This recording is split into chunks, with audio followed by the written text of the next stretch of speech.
So you're thinking about moving to Miami, or you just moved here, or maybe you've lived here for a while. I'm going to share with you today the 9 worst things about living in Miami or moving to Miami. And just to give you a little bit of perspective, I've lived in Miami since the early 70s. So I've lived here over 40 plus years. And the way I created this list, besides, spending a good amount of time writing down the things that sort of annoy me or bother me. Probably spent, I don't know, maybe a couple hours, give or take.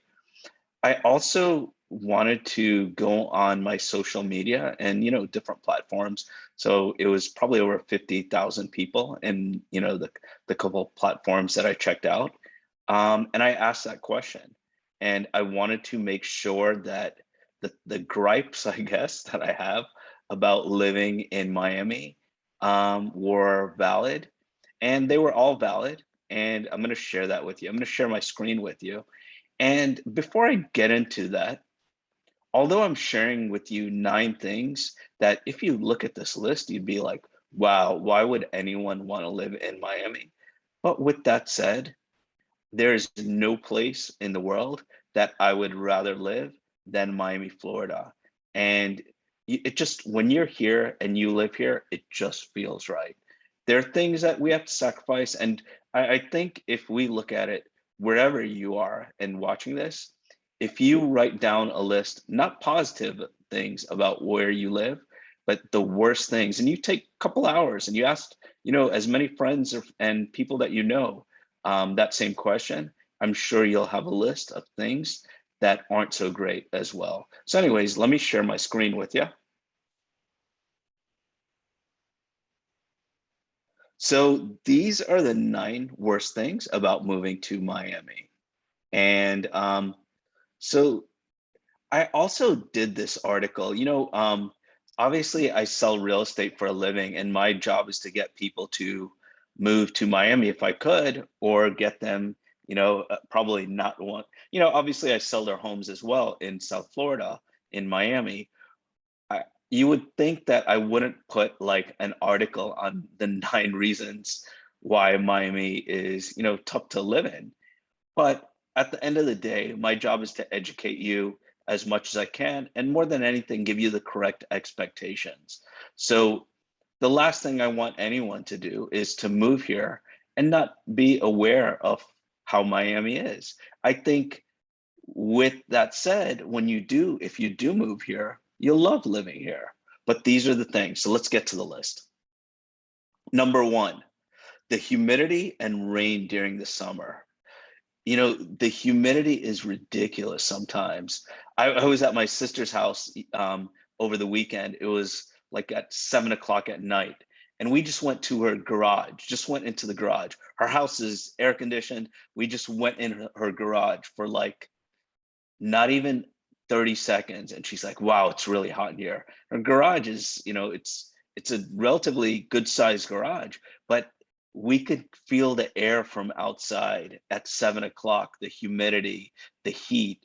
It during the summer is terrible living in Miami. There's so much rain, there's so much heat and humidity, but just like with everything in life, I look at the silver lining. So the silver lining is this: when it rains here, if it rains here, it could pour down cats and dogs, for an hour, 2 hours, however long it is.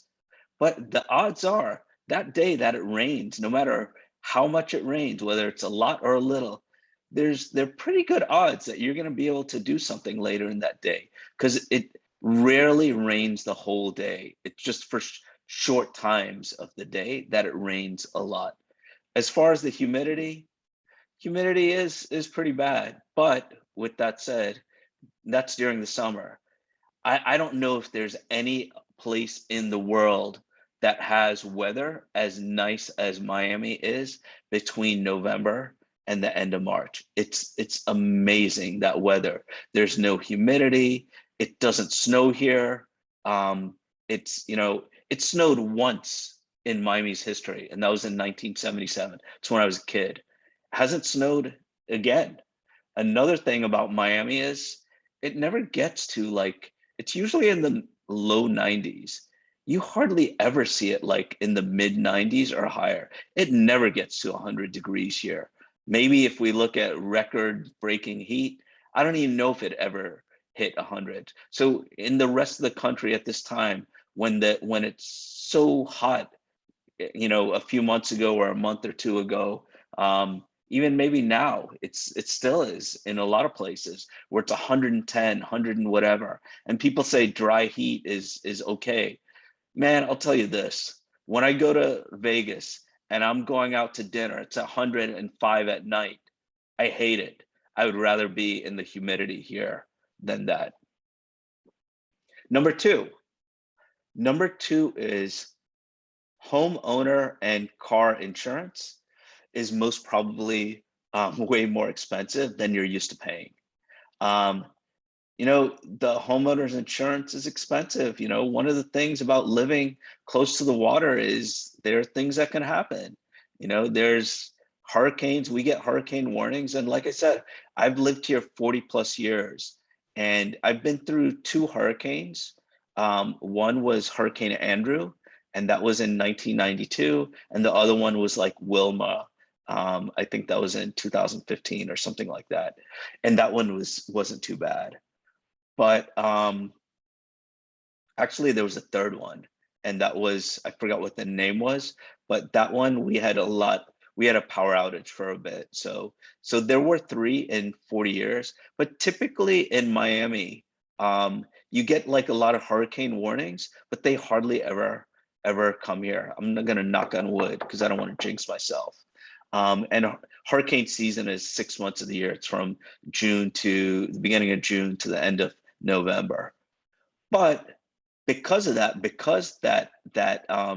there is a risk of that happening. I guess it's like in California, risk of earthquakes, or other places in the country, risks of tornado. There's always a risk for something, no matter where you live.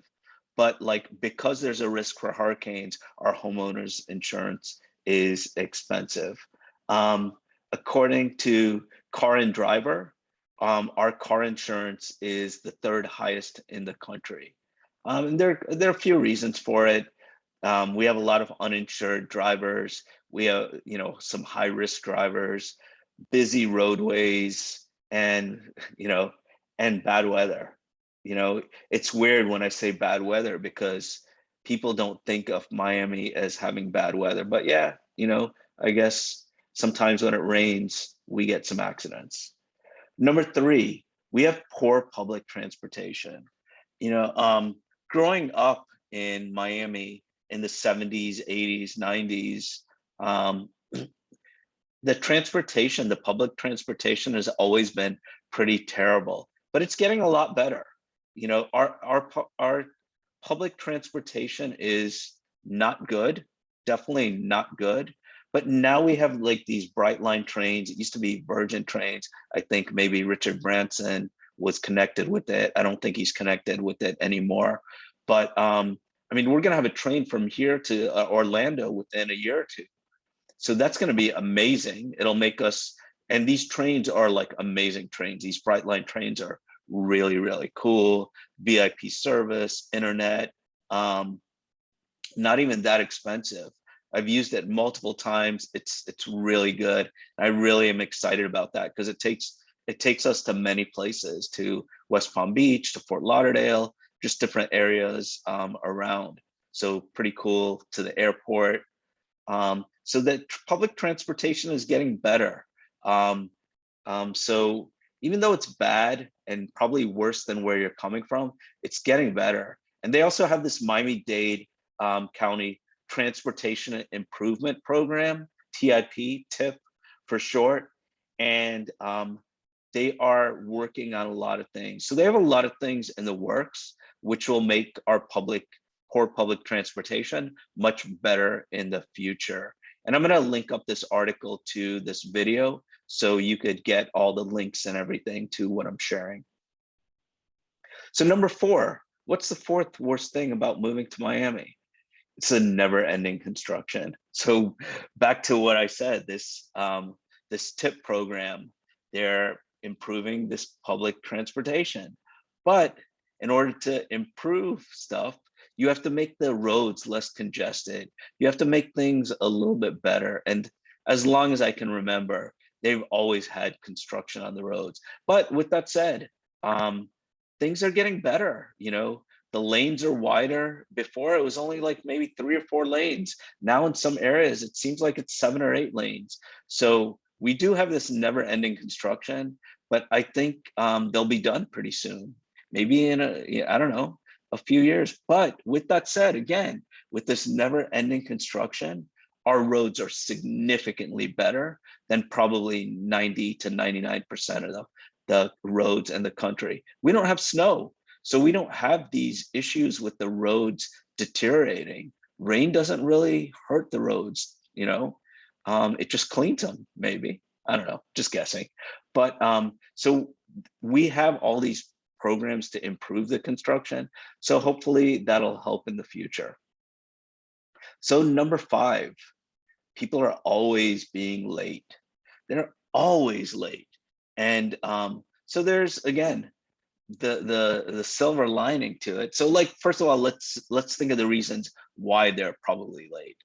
People are probably late for a few reasons. And in the beginning, before I had more perspective, I thought people, because I was taught, as a kid, when you arrive late, because I'm pretty good at punctuality, but I'm not perfect, but I'm pretty good at it.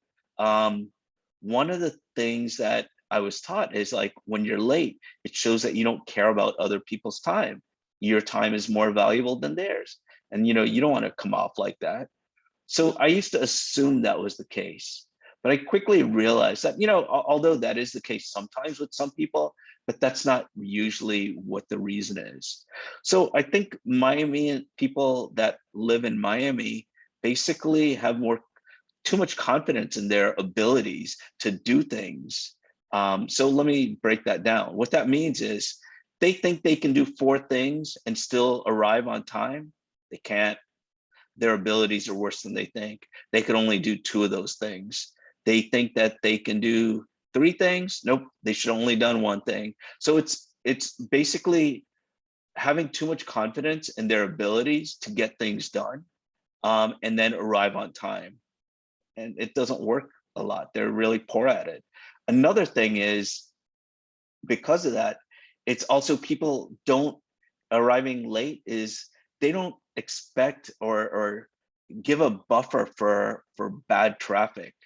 In case something happens, in case there's an accident, in case there's road construction, whatever it is. Waze is always wrong. If I count on Waze to tell me how long I'm going to be somewhere, I'm going to be late, because Waze doesn't account for these things as well. And it's a smart app. And I guess Google owns Waze, and it still doesn't do well with time. So not paying attention to that. The good thing, again, the silver lining is, if you're a punctual person, all of a sudden you're gonna get noticed. People are gonna, compliment you. I get complimented all the time for just being on time, just doing an average job and being on time, and I'm getting complimented. And I guess if I'm on time and that person is there, that means they're on time too. So that means they're probably used to expecting people to come late. But if you can do better with those expectations, I guarantee you that's going to help you a whole lot. Because wherever you work, if you're in Miami, wherever you're working, whatever you're doing, those people are late too. Doesn't matter what you do. Doctor, lawyer, attorney, the most wealthy, the wealthiest jobs, they're going to be late too. I'm just telling you. Number 6, rude drivers. In like about 15 years ago, I'm glad I have my notes here. About 15 years ago, Miami was rated as having the rudest drivers in the country. That's just horrible. You hear horns honking all the time here. But we're not number 1 anymore. I think Florida ranks as number 3 in the country. So, baby steps. the drivers are a little bit better. And I think what happens is, as our public transportation gets better, as more and more people use Ubers and there are less cars on the road, I think there's going to be less congestion and it'll make driving a little bit easier. And with that, there'll be less rude drivers because people will be able to do those 3 or 4 things that they thought they could do and still be on time because the traffic is better. So yeah, I expect the rude drivers to get better in the future as our transportation system gets better.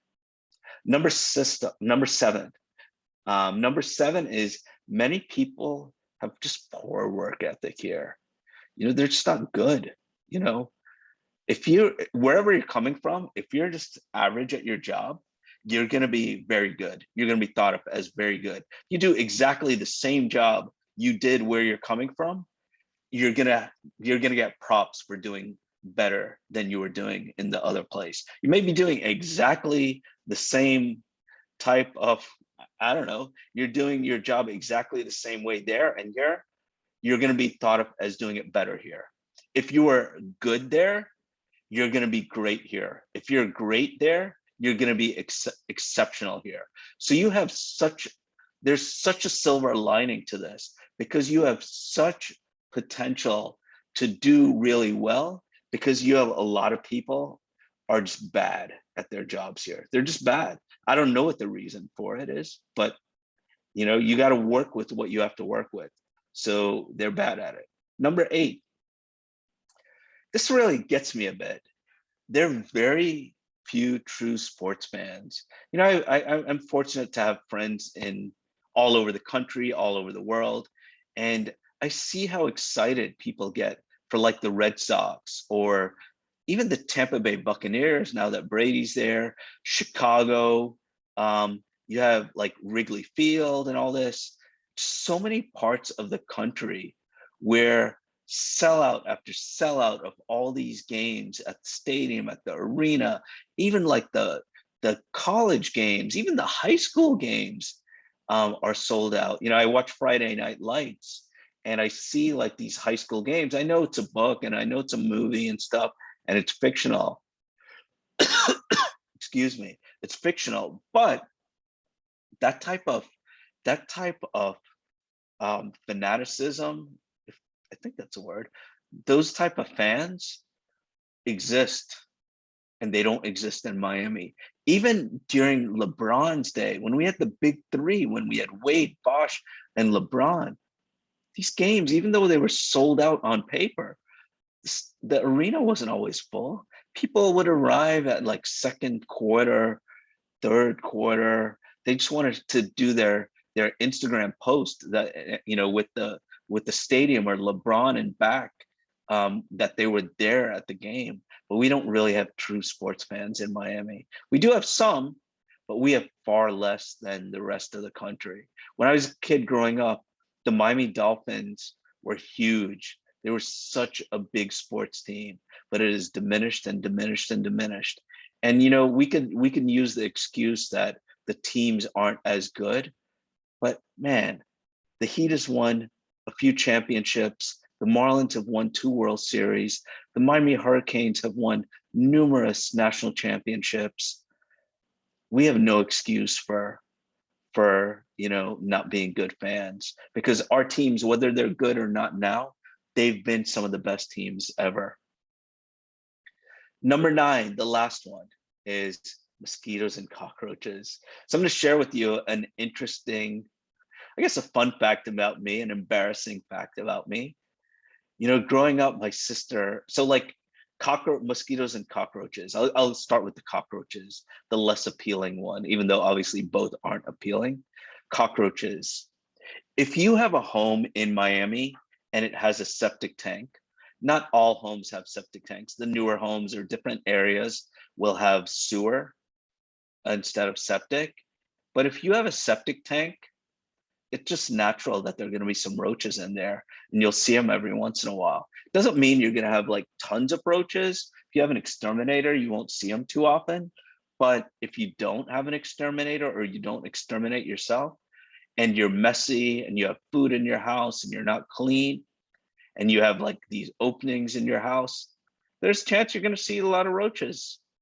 You can avoid it by doing the things that I said, but doing the opposite of not doing those things, of like having food around the house, openings, and all those other things. But you will see roaches if you have a septic tank and if you're not worrying about like being clean. When I was a kid, like, this is a fun fact, I guess, the funny, embarrassing thing. When I was a kid, my sister and I were both really scared of roaches. My brother, dad, even mom weren't scared of them. Scared meaning it would gross us out. We just wouldn't want to see it. I'd get goosebumps. And no, I'm not getting goosebumps now. I thought maybe I would because I'm talking about 'em. If there's ever a roach and it's like by our house or outside our house or inside the house, like inside the house, because once in a while they do come in the house, no matter, I don't know, sometimes we fail with some of those things that I said. But if there's a roach in a house, my wife Rushmi gets it for me. I don't get it, she gets it. There are a lot of lizards. This isn't like a negative about Miami. I love lizards. But if there's ever a lizard in the house, like we left the door open and a lizard gets in the house, I'll get it. I don't mind lizards. I love them. I like them. They don't bother me because they get insects and stuff. So I get the lizards. Rushmi gets the cockroaches. Mosquitoes. So mosquitoes, if you have insect repellent and you're going out like in the early, so mosquitoes are typically dawn and dusk when you I guess feel them. You may see them, but you'll feel them during dawn and dusk unless you have mosquito repellent. They're not always there, and they're only there a few months of the year. It's usually during, not, I mean, more than a few months, but not the full year. During the winter, you hardly ever see them. But like the rainy season, you see them like in the summer and stuff. And sometimes a little bit longer than that. But there are things that you can do to prevent the mosquitoes from getting you. And the last thing I have to say, that's number 9. There's nothing else. Oh, and if you do see this, you do link up to this, if you click the link on the video, I have this welcome to Miami video. So all the good things about Miami. And then if you are moving here, I have a video on how to buy a home in Miami. Because even though there's like 9 things that are super negative about Miami, one of the things about Miami that that is exceptional is the weather. I mean, we're just having, I can't name how many things that are amazing about Miami. So I have 9 negative things, but I probably have 2 million positive things about Miami. There's absolutely no place I would rather live than Miami by a landslide. It's not even close. So even though I do have these 9 things, my goal for this video was more to, I'm gonna stop sharing my screen. My goal for this video wasn't to like scare you into thinking Miami is a pretty crappy place. It's not. Miami is an amazing place. Miami is a place that I know that if you move here, you will love it within a short time and you won't want to move anywhere else. But I think it's fair too for me to share expectations with you. If I'm not telling you about these things, you may not know, but I'd rather prepare you for those things. And that last video I had was how to buy a home in Miami in 2021. It's very different this year. In the past, the market wasn't this hot, but we have one of the hottest markets in the nation to buy a home. So obviously, way more people want to move here than want to leave because they're not selling their homes or moving. So I think on average, people are putting in, I don't know, 5, 10, 15 offers before their offer is being accepted. So that video that I have that you'll see in the link with the article, or you can just find it on YouTube, is going to share with you, instead of doing 5 or 10 or 15 offers to get your home, you're going to be closer to 1 or 2 or 3 if you do exactly what I say. It's going to lower your stress level completely. And then I have another video on your expectations with the real estate market. And my goal is always to to warn you about things so you'll know how to handle them the right way. Last thing I have to say, like I always say, thank you so much for taking time out of your day to watch our videos. It means the world to us that you do that, because of course there's so many millions of other things that you could do rather than, see an Indian guy talk about the worst things about Miami. So thanks so much for watching. If you haven't subscribed to this channel, please do hit that notification bell to get all our videos as they are released. And if you do know someone that you think would like these videos, or someone that these videos could help, please share it with them. Thanks so much, guys. Looking forward to seeing you the next time. Love you guys. All the best. Stay safe.